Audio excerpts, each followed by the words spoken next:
So why do we need to write requirements? Because there are a lot of people involved in a project, and we need that everybody has a clear and common understanding of what it is that we are going to do. And based on these, developers and testers would know what to build and what to test.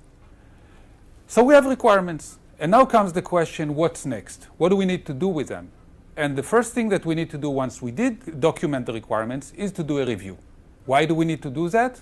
We'll talk about it in the next section.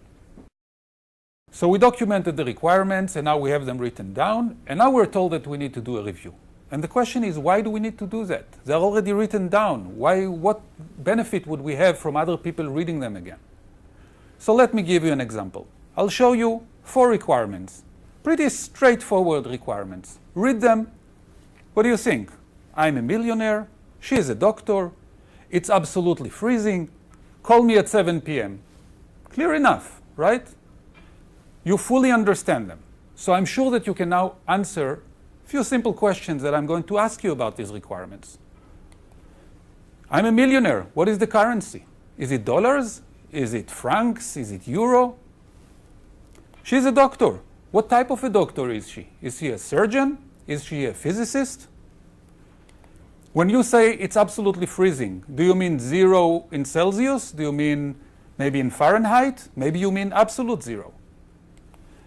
And call me at 7 p.m. When exactly do you want me to call you? What time zone are you on? What day do you want me to call you? So as you can see, the fact that somebody wrote down requirements doesn't mean that everybody understands exactly what we meant by them. And if our goal in requirements is to establish clear and common understanding, obviously we have to give other people to review the requirements and see that everybody agrees that what is written here is what we want and what we all understand.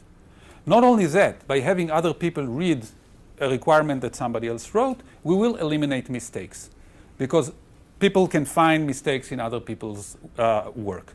Because one of the things that we know from research over many, many years and over many companies is that if you catch a bug while it's still on paper, while it's still in the requirement or design stage, it's going to be much cheaper to fix it than if it's already in the code or already sent to the field. And the order of magnitude that we are talking about, let's say $1 to fix it on paper, $10 to fix it after it's in the code, $100 to fix it if it's already in the field. So if you're looking for where can I contribute to this project, where can I make significant impact on saving money on this project, is by investing some time in requirements review and making sure that bugs from the requirements don't make their way into the code and into the field. But the next question is, so how do we review requirements? What it is that we need to look for when we are reading a requirement document? This is what we will cover in the next section. We will now review what makes a good requirement. We will review 10 attributes that a requirement should have in order to be a good requirement. We will go over each one of these attributes, and I'll give an example or two. And what I suggest is that you pause the screen before you get the answer, what the problem is and what the fix is. And then you can exercise a little bit how to identify a bad requirement and what should be the fix. So let's start. A requirement should be complete. And that means that it should include all the information that is needed for people that needs to implement it.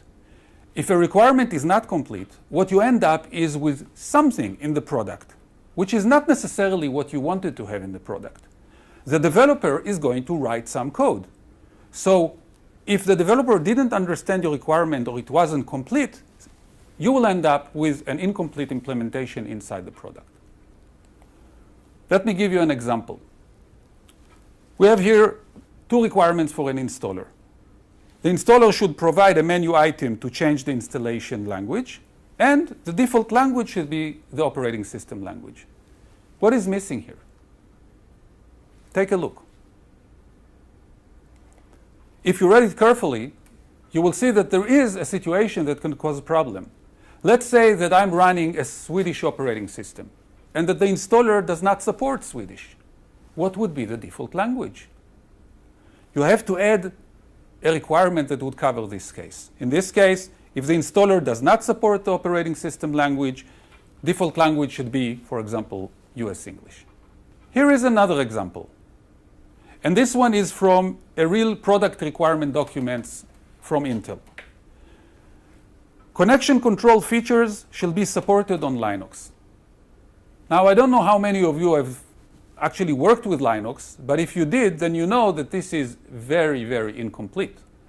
Because there are all kinds of questions that you can ask. For example, what features? When you say connection control features, do you mean all the features? Some of the features?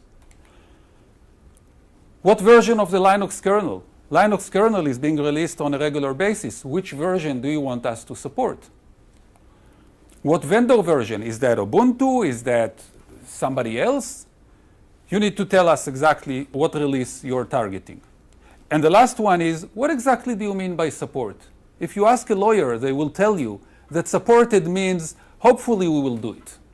So you need to be very clear what it is exactly that this requirement means. The second attribute is correct. A requirement is correct when it is error-free. And you're looking at this and you're reading this and you say, duh, of course, it needs to be error-free. But let's dig a little bit deeper into this. A requirement can be wrong in two ways. One of them is that you wrote a perfect requirement, but it's just an incorrect one. It is not something that we want to have in the product. And the other one is that you wrote something that we do want to have in the product, but you wrote it with an error in it. Let's see an example.